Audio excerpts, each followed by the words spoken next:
بسم اللہ الرحمن الرحیم۔ تمام دیکھنے اور سننے والوں کو السلام علیکم۔ جنت وہ مقام ہے جہاں انسان کی ہر خواہش پوری کی جاتی ہے۔ گویا کہ ہر خواہش کے پورا ہونے کی جگہ کا نام جنت ہے۔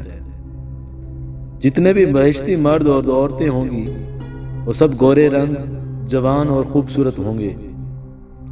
ہر جنتی مرد 33 سال کا ہوگا اور جنتی عورتیں ایک روایت کے مطابق مردوں کی ہم عمر ہوں گی اور ایک روایت کے مطابق 16 سال کی ہوں گی، کیونکہ کم سن میں حسن و جمال اور محبوبیت کا انداز زیادہ ہوتا ہے۔ اگرچہ دنیا میں وہ بوڑھے رہے ہوں یا کالے اور بدی صورت کے رہے ہوں یا کمارے رہے ہوں گے، مگر جنت میں سب جوان اور گورے رنگ کے نہایت خوبصورت جمیل ترین ہوں گے، کیونکہ جنت میں کوئی بھی عیب اور نقص والی چیز نہیں ہوگی۔ کسی جنتی میں کوئی اختلاف اور بغض نہ ہوگا۔ جنت میں جو بھی داخل ہوگا حضرت آدم علیہ السلام کے قد پر 60 ہاتھ کا ہوگا، جیسا کہ بخاری شریف میں مذکور ہے، جب سب ہی ایک قد کے ہوں گے تو سب کو ہی پسند آئے گا، اور کسی جنتی کا قد بھی اعتدال سے باہر معلوم نہ ہوگا۔ ان کو نہ پیشاب کی حاجت ہوگی اور نہ پاخانہ کی، اور نہ ان کو ناک صاف کرنے کی ضرورت ہوگی اور نہ تھوکنے کی حاجت ہوگی۔ اہل جنت کو جو پسینہ آئے گا وہ گرمی کی وجہ سے نہ ہوگا بلکہ کھانا ہضم ہونے کا ذریعہ ہوگا۔ وہ پسینہ خوشبودار اور خوشگوار ہوگا، نیز ان کو جو ڈکار آئے گا وہ بھی خوشبودار ہوگا اور سارا کھانا اس سے ہضم ہو جائے گا۔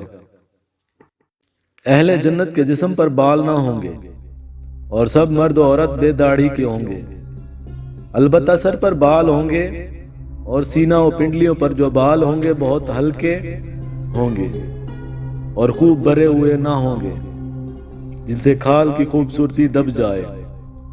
زیر ناف اور بغلوں کے نیچے بال بالکل نہیں ہوں گے۔ چہرہ پر داڑھی نہ ہونے کی تمنا جنت میں پوری ہو جائے گی۔ بہرحال جنت میں تو ہر چیز حسین ہوگی۔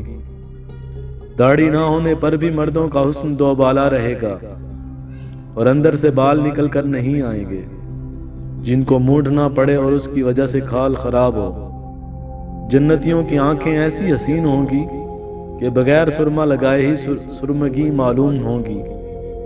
نہ ان کی جوانی فنا ہوگی اور نہ کپڑے میلے اور بوسیدہ ہوں گے۔ جنتی ہمیشہ تندرست ہوں گے، کبھی بیمار نہ ہوں گے، کبھی بوڑھے نہ ہوں گے، کبھی موت نہ آئے گی، کبھی محتاج نہ ہوں گے اور ہمیشہ نعمتوں میں رہیں گے، اور کبھی نیند نہ آئے گی، کیونکہ نیند آتی ہے مرض یا ضعف یا تکان اور محنت کرنے کی وجہ سے، کیونکہ جنت میں نہ محنت ہے، نہ مرض ہے، نہ تکان اور نہ ضعف، اس لیے نیند کی ضرورت ہی نہ ہوگی۔ نیند دنیا میں بھی بذات خود مقصود نہیں ہے، کیونکہ تکان کے بعد سو جانے سے طبیعت ہلکی ہو جاتی ہے اور انسان چاق و چوبند ہوتا ہے، اس لیے نیند کو پسند کرتا ہے۔ دنیا میں اگر نیند نہ آئے تو دوا کھا کر نیند لانے کی کوشش کی جاتی ہے، لیکن جہاں تکان ہی نہ ہوگی وہاں سونا پسند نہ ہوگا، کیونکہ اگر سو جائیں تو جتنی دیر سوئیں گے خواہ مخواہ اتنی دیر نعمتوں سے محروم رہیں گے۔